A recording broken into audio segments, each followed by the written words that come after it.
Today, we're going to talk about the trade deal and what really is the phase one trade deal. And we're going to also talk about your criticisms. I got some emails that I talked about before where people were disagreeing with me, thinking I was wrong, had a different perspective. And I want to share them with you because the show is not about me. It's about helping you be successful. So we're going to get into that today. Welcome to How to Build a Tent, the podcast on how to make you successful. That's right, how to make you successful. It's not about me being successful, it's about you. Welcome to the show. Thank you for sharing the show, becoming part of the 250 individuals or families making $250 in revenue. That is the goal for me. We probably have, someone asked me on my email, how many people do we have signed up to this? Well, it's not like an official sign up. But from all the feedback, the emails, the articles written about this, I would say it's a good guess that we are already up to about 50, 56, 50, 75, maybe 50, 60. In that range, 50, 75, I would say. Yeah, that's a good estimate. We are already up that with 2 weeks into the year. So I'm so excited. Again, such great feedback from this. Such great support and intrigue and willingness to dive in. I'm so stoked. This is going to be so fun. And I hope that as you are doing this journey with me, with all of us, that you realize you're not alone, that there's going to be struggles, there's going to be problems to solve, there's going to be things that are not thought of that you're going to have to address. And I just hope that you do this in a way where you're not risking everything, that you are doing it wisely, you're preparing, you're consulting with people in a way that all of these things could be fun. It could be looked at as a lesson that even if you don't succeed, that you become better at it, you become more skilled, you become more educated. That is not that you go get a degree from a school, but you actually learn things and gain experience. You don't need a degree and you don't need $50,000 in student loans to be educated. It's a good life lesson for all of us. So I'm really excited for all of you that I'm also excited. I don't think I finished that sentence. I'm excited for all of you that are doing the 250 making 250. If you have any questions, comments about it, if you want to just say, hey, I'm in, I'd really appreciate it. You can email me, matt@howtobuildatent.com, or even better, share it on social media and tag me so that others can see it as well. How to Build a Tent. Thank you for subscribing on YouTube and supporting that way. Our channel is starting to grow. Really appreciate it. And thank you for everyone with the tips. We are part of the Fight Laugh Feast Network. Go to fightlaughfeast.com. Put in HTBT in the memo field. You'll get a sweet mug, tons of great benefits, and you'll be supporting us as we proclaim the Lordship of Jesus in every area of life. And someone else you can support is Kingsmen Grooming Products. I am a big fan. I have their balm and I have their oil for my beard. It's fantastic. It feels great. And they have grooming kits, hair product, leatherworks, boots. You already buy this stuff. So switch and get premium quality products, support a Christian company, and get 10% off when you put an HTBT in the checkout promo code area. If you do that, you're going to be, it's the threefold reason to go support KingsmanGroomingPros.com. Grooming, I almost said pruning. KingsmanGroomingPros.com. Check them out. That's their logo. Help a Christian brother out. Get great quality products and get 10% off when you put HTBT in the checkout memo field. All right, so big news, the phase one trade deal was signed yesterday, the phase one trade deal. And the markets were doing great because of the great news. And then even if you were listening to it, Trump kind of floated out that the updated NAFTA USMCA was going to be signed in the next couple weeks. And you know how the markets responded? They took a dive. Sometimes those markets are fickle, aren't they? For those of you who pay attention day to day, you know how fickle it really is. So Trump made the trade deal. And I just want to talk about this for a second because some of you might be like, what's the big deal about this trade deal? Well, here are some facts about it. I pulled up some details of what it is. Oh, here we go. So part of it is the Chinese agreed to buy over 2 years, $200 billion of U.S. exports. This helps with the trade imbalance that we have. That's supposedly a big problem that I'm not too convinced that it is. And it's going to help the manufacturing sector where it's going to get $70 billion over 2 years purchased from China, which is big. Energy goods, which, I don't thinking that's like I don't know specifically what that is. And then other services, probably financial services like banks and all that stuff. And then agricultural goods, which will be kind of a relief, or won't be kind of, it will actually be a relief and help for Trump in the 2020 race, because they will start having those farmers in those Midwest countries be really happy with the money that they got. But I really just want you to think of it this way. It's almost like divorce settlement terms. And what I mean by that is China is going to be paying child support alimony, like the ways we just talked about, in effect. And they promise to be on their good behavior. They're also not going to be stealing our property, intellectual property anymore. They're going to be enforcing, quote unquote, when property theft and intellectual property theft is violated from the United States. They're supposedly going to be on their best behavior. And it just really reminds me of what happens when you go through a divorce. It started off where just one party was, living a life, cheating, infidelity. That's China. Stealing, taking our property, building their own companies, making millions and billions of dollars off of innovation from America. They were floating it around, selling it, and they were saying, screw you. You should be lucky to have us to make your goods and all this stuff. And then Trump comes in and says, hey, we're not going to do this anymore. We're not going to take this anymore. And then there was this big feud with this big trade war. And, that's kind of like when your parents get divorced and they're angry and there's a lot of shouting and cops are called. I don't know if cops are called, but you know what I mean? So it's like this big hostility. And now it's kind of like subsided in a little bit. China has realized that they cannot take us on when Trump's going to have the resolve that he's going to have. The tariffs really, really humbled the Chinese. Obviously, they're not going to say that, but their economy has been hurting significantly. And if this continued to go on, the Chinese would be in big, big trouble, especially Xi and the party, because there would be more unrest. Like, the Chinese people are hurting from this stuff. And so this was a truce, a ceasefire, so that Trump would no longer put more, or wouldn't continue to put the tariffs on, wouldn't continue to slap on the alimony, that child support. And this was the truce, so that it's like, here, take these things. We'll pay for more. We'll do what you want us to do as far as not steal any more of your business's stuff if we just come to this truce. And what's happening on top of that, so now the fighting's done. It's resided. There's like some patchwork done. It seems like we're kind of playing nice. But what's really happening now is there's this decoupling.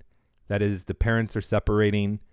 They're getting, one of them is probably staying in the home, and the other one is finding a condo. And they're putting their furniture together, and they're figuring out where things are going to come from and all that stuff. And that's what America's kind of doing. We're shopping around to different countries, getting production from other countries so that we won't be so dependent on the other spouse, that is China. And once we split, it's not going to be a fairy tale story in the sense that marriages are going to get back together, but in this sense that we're not going to be fully dependent on China anymore, because we've learned our lesson. I really believe it. I believe it because Trump started it, called people out on it, and now it's become such an obvious weak spot, threat to us as an economy, that there's no going back to it. At least I hope so. I would be really shocked if we devoted so much of all of our companies' strategies, workflows, manufacturing to a single country like China anymore. Just like kind of like what we talk about with paychecks, and how when you only have one stream of revenue coming in, which is why we're doing 250, making 250 in a lot of ways, or that's a big reason for it. When you have your manufacturing from one country instead of diversified, and not just talking about one company, but our whole country, we were pretty much like committed to China. The Chinese have some power over you. But because of this split, this decoupling, this divorce, we have manufacturing in other countries, once again, Vietnam, Mexico, and so forth. Although it's interesting, I've been hearing that the Chinese have been taking over the manufacturing in Mexico, which is another interesting story. So that is what this is this is the truce and the big divorce. And now we're kind of going to start going our own ways. Yeah, there's going to be a relationship. There's still going to be times where we meet and hand off the children. There's going to be still production done in China.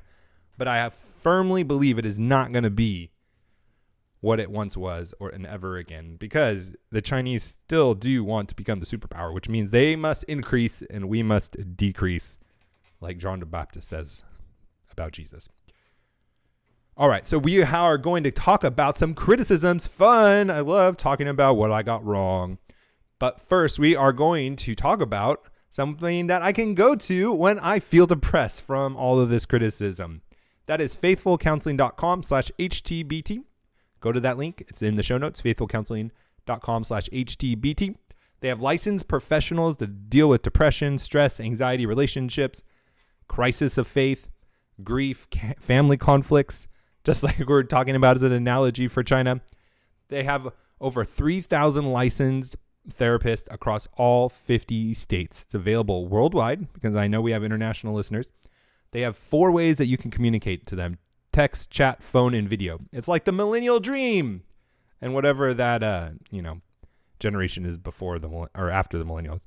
24 hours a day. So you don't have to worry about the time zones. You can use your desktop, mobile, web, Android, iOS apps, all that stuff. You have video, phone sessions, tons of ways. It's secure, convenient, affordable, of licensed professionals. Best of all, it's truly affordable. How to Build a Tent listeners get 10% off your first month when you use the discount HTBT. So start today. Go to faithfulcounseling.com/HTBT. Simply fill out a questionnaire to help them assess your needs and get matched with the counselor you'll love. That's faithfulcounseling.com/HTBT. All right, now let's go to the segment of the show where I am going to need counseling from. And I'm okay. Now I'm just saying that as a joke, but in all seriousness, like I said before, I love when you guys reach out to me and challenge me, when you have disagreements, when you think I'm wrong, when you think I've totally missed things, because I want to improve. I'm not here on a high pedestal lecturing you ignorant fools on, the basics of business, but I want this to be a learning experience for me too. And if I am wrong, I take that seriously and I want to hear about it so I can correct it and tell you guys. Because if I'm wrong and I don't know it, which I don't know if there's anything that I'm wrong about and do know it, I wouldn't definitely tell you on the air if I thought I was wrong. But for those times where I don't know it, I need to be told and give proof and examples so then I can correct it for the thousands of people listening. So please, if you think I'm wrong, do me and the thousands of other people listening and let me know about it. Matt at howtobuildatent.com. On the social media sites, I'd appreciate direct messages. No, I'm just kidding. You can do it in public too. I don't mind. I am not running the brand of perfection. I'm running the brand of the cute, lovable, Christian entrepreneur success guy. Yeah, that's what I'm going to say. The cute, lovable Christian entrepreneur success guy. All right, so let's get into it. Now, this came from one gentleman, and I wanted him on the show, but he never got back to me, and I really want to get this out as soon as possible. So this was show 345, so a couple shows ago, and I was talking about naming companies, and I wanted to get this out here as soon as possible. So if you disagree with me as well, or you want to have another counterpoint to what I was saying, and what I was saying when you're thinking about making your 250, making 250, your side hustles, your entrepreneurship, whatever businesses you're starting is, you want to find a name that is based on .com availability, because it's most important to not only get people to remember your name, but to remember where they're going. And if you have to have them remember that it's not a .com but something else, then it's just one more hurdle, one more barrier to get them to your website. And this guy, I'm not going to say his name, but he works for a company that helps branding and does logos. So in fact, he's another company that I can point people to. If you need help with your logo or branding or something, I can point you to this guy because, hey, he's a Christian. He's a Fight, Laugh, Feast member. So more than happy to give him business. I'm not mad at him or anything. Like he said, I really like these criticisms. So he brought up a book, and I'll put that book in the show notes if you want to read it. It's called Don't Call It That by Eli Altman. It's called Don't Call It That, and it's by Eli Altman. And basically, he says, people that make up names to do what I'm saying to do end up boring and not creative. And that is a bad thing. And I 100% agree that your name should not be boring and not creative. And when I'm encouraging you to find a .com where you're going to almost have to make up a name or put words together, I'm not saying just settle with anything that's available and go for it. Now, I'm not saying that he thinks that I said that, but I'm just making this clear. Like, you really want to invest in your name, and having a good name is really important. We both agree on that. But I think that having a .com is still very valuable, and that should be one of the drivers in determining if you have a great name or not. And then he also says that in the book, don't call it that, Eli recommends grounding in something real, exist and have real meaning. So the name needs to be grounded in something real. And then they talk about, he gives in the email, and like, I haven't read this book, but he said that they talks about abstract yet unique names like Apple, Oracle, Robinhood, and Tesla. Now, my counterpoint to this is those kinds of names, in my opinion, are probably already taken. Now, maybe I'm wrong. So look, like, if you found a name that's like one word, that orange, or I just pulled this, you can hear it, green painter's tape. If you want to name your company Green Painter's Tape or Green Tape, and that's available, then more power to you. But Robinhood, Tesla, I just have a feeling that a lot of these names were purchased. And so, okay, I'll just leave it at that. So this is what he said too. A proponent of not giving up great name because of a .com. Majority of people are going to find you through a subject matter search, link, ad. And people have given up on the idea, the conception that to be legitimate, you have a .com. Now, I'm hoping that I'm, truthfully portraying your arguments from the email. And if I'm wrong, you can email me again. Whoever you are, you mystery man. But okay, so here is my challenge to this. So he's saying that you don't need to worry about a .com because majority of people aren't going to type in your web address. They're going to find you through a subject matter search, link, ad. And this goes back to, or this doesn't go back, but I'm thinking about when I was making fun of Casper with how much money they put into their marketing, and it's more than their revenue. And they came in number 3 search. And they were spending hundreds of millions of dollars on their marketing campaigns. And I'm talking to you who doesn't have hundreds of millions of dollars. And no matter how great your name is, if people are not searching your specific web address, when they search like, hey, I'm building beds, so it's, purple beds or whatever it is, Casper beds. And if you're not having the marketing budget, there's going to be tons and tons of ads and people with better search engine optimization, that is to work with the algorithms on your website to get them up to the first page.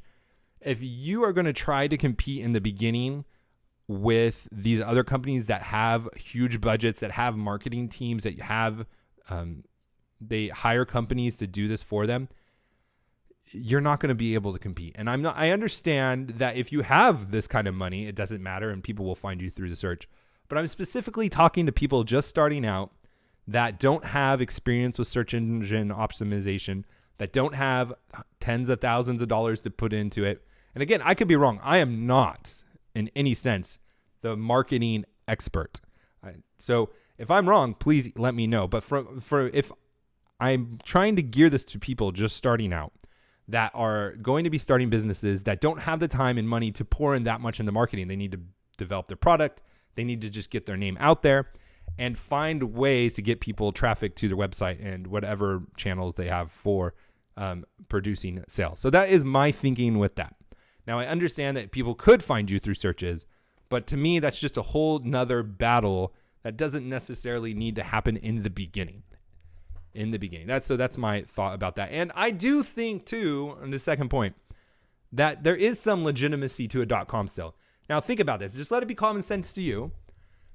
If you had two companies that you were thinking of comparing products for, and one was a .com and one was like .io, .net, like just think about it. What would you isn't there a little hesitation in the .net still? Maybe that's just showing how old I am. I'm an old, late millennial nowadays. But to me, it still feels like I would rather buy from a .com. And I don't know why. It means nothing. I fully admit that a legitimate company could be a .net or another other site. But again, it's another barrier. It's another hurdle to overcome to get people to buy your product and trust your brand. And so that's my thought. I could be wrong. Again, there are people that are far more brilliant than me in marketing and search engine optimization and all that stuff. And I'm totally willing to admit it. Just, I want to hear it. I want to hear the proof. I want to hear the evidence and things like that. And then the last thing I just want to hit, and this is interesting, and this is a good tip, I think. So if it is true, he said also that he wants to steer people away from using GoDaddy, because he said that GoDaddy and other big domain sites, that it is allegedly, or there's allegations, I should say, that they, and I don't know if this is proven or not, that when you go to search on their sites for if something's available and you don't buy it right there, they'll buy it, put a premium on it, and then when you go back to buy it, it's going to be a lot more expensive, and they'll still sell it to you, but it's just going to be a lot more money. So he's recommended just going to your normal web search, how you look for any address, and seeing if it's available or not. And then when you're ready to buy, go buy at something like that. And he calls it a raw search. So that's just something to think about, keep in mind. Maybe that's a way to do it. I would say that if that is true, if there's any chance of that, it's just as easy to go through a web search like you normally do to look for a website. So there you go. There is what's going on with the China divorce trade deal, and some criticism and responses to it. Love to hear it. Reach out to me. I'll see you tomorrow at G3. I think we're going to have Marcus Pittman on the show, and I'm going to be on his show. So it's going to be exciting. I can't wait to meet you. I hope you're there, and I hope you're listening to this show even though you're there. Do two things at once. You really can do it. We'll talk to you next time. Bye.